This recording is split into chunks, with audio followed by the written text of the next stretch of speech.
we're going to make a beautiful Sicilian lemon Bundt cake.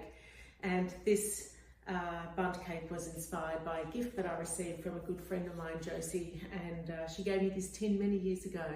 And when she got cancer, I decided to create a recipe for her and send it to her as a gift, which she loved. So this is Josie's recipe, and I look forward to sharing that with you now. So we're going to start with combining all the wet ingredients, then the dry ingredients, and bring them all together. It really is a one bowl mix, but we will separate the wet ingredients and use a whisk to combine those. And then we'll prepare a glaze as well. So we'll start by putting together the wet ingredients.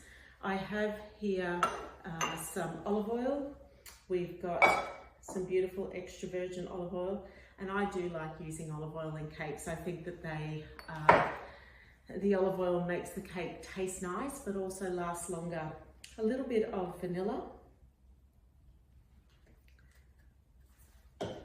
2 eggs,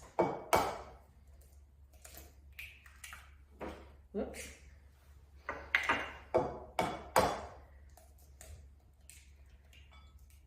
and we've got some shell in there, and usually when the shell falls in, I use the shell of the egg to pull it out because for some reason it sticks on there, which is great.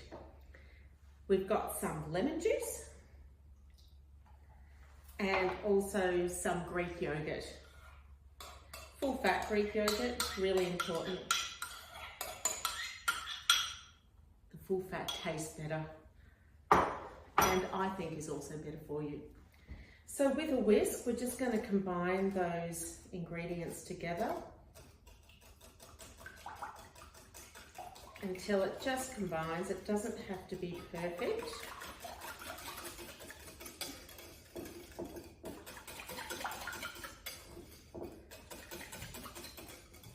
And that's now ready to go. And then in your second bowl, a really large bowl, we're going to add some self-raising flour and some caster sugar.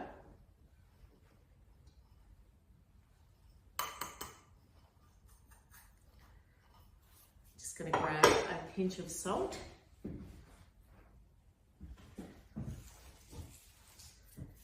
And we've also got some lemon rind in here as well. The lemons that I'm using are from my tree in the backyard. They're a Maya lemon and they're lovely for making desserts. I also have a second lemon tree, which is a Eureka lemon.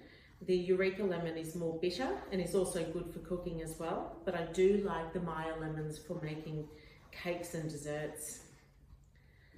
Okay, now I'm going to make a well in the center and I'm going to now pour our wet ingredients into the bowl. And using a whisk to begin with, I'm going to bring these all together.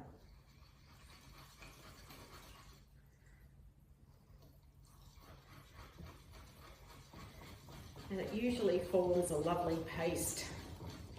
So my two favourite ingredients here is the olive oil and the Greek yogurt.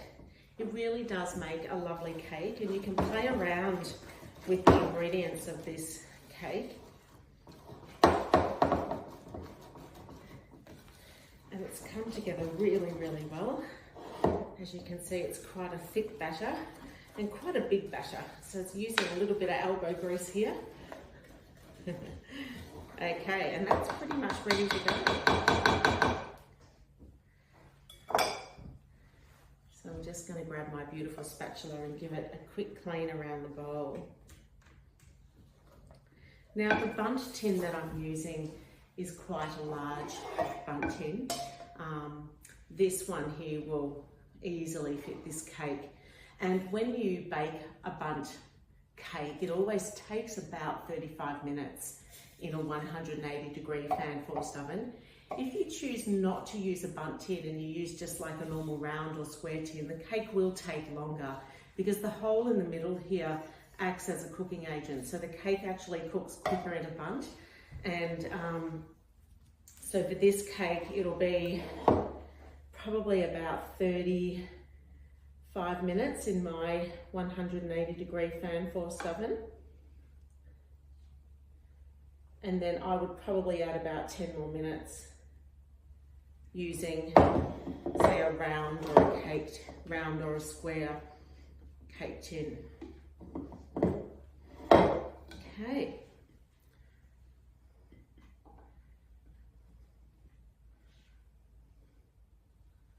Here we go. Just smooth it around. I'm going to now pop this in a preheated 180-degree oven, and we're going to cook it for about 35 minutes. So I'll do that now. Meanwhile, let's prepare the glaze, which I like to put over the top of this cake. It's a lemon glaze. If you don't want to do the glaze, you could just sprinkle it with some icing sugar or just have it plain as a beautiful tea cake as well. But let me show you how to do the glaze. We've got some icing sugar here, and I'm going to add some lemon rind from my Maya lemon tree. And I'm also going to add a little bit of lemon juice as well. I like these lemon and orange juices. They're quite simple and easy to use. And then with a whisk, I'm just going to bring that together. If I feel it needs a bit more juice, I will add the other half. But I always like to start with less first to see how it's coming along. And remember, we're going to put this probably over a warm cake, which means that it's going to melt even further. And actually it's quite a thick paste. You can see it's quite a thick paste. And I'm going to now probably take that out of the whisk. And I think it might just need a little bit more juice, which I will do. You could also use a teaspoon for this. There we go. Actually, I'll get a teaspoon. And I'm just going to add just a tiny bit more juice. I like to feel my way through sometimes the icing sugar. That's probably an extra teaspoon. And I'm just going to now bring that together. It's just softened a little bit. And here we have quite a lovely paste, which I'm going to put aside,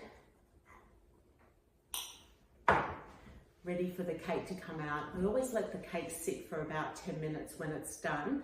And when the cake's warm, I do like to drizzle the icing sugar over the top, not too warm. And then I've got some pistachio nuts here ready, which I do like to sprinkle over the top because I find lemon and pistachio go well. So we'll do that when the cake's ready.